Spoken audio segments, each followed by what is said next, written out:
Веќе подолг период речиси секојдневно бројката на нови заразени лица со COVID-19 во Тетово и Тетовско е двоцифрена. Повеќе од половина од вкупниот број на COVID диагностицирани пациенти се активни болни.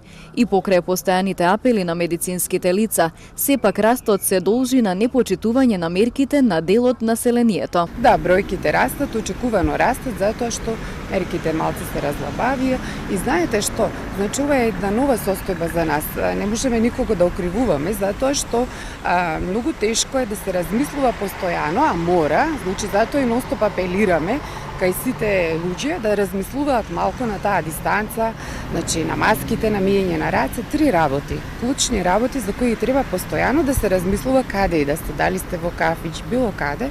Професорот по психологија и когнитивни науки Атанас Киријаковски смета дека луѓето не го сваќаат сериозно проблемот кој го имаме со ширењето на заразата, затоа што мислат дека тоа нив нема да им се случи. Сите си мислат, мене не може да ми се случи.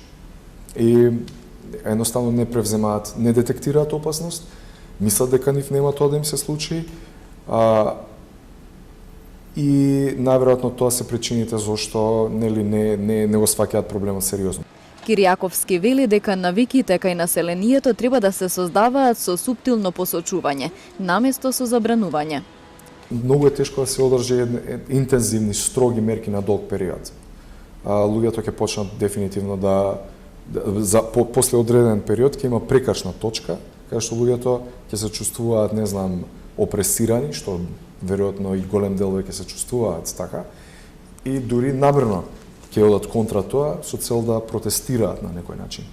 Полицијата секојдневно казнува за неносење заштитна маска. Само вчера во Тетово биле изготвени 91 прекршочен платен налог, односно прекршителите треба да платат 20 евра.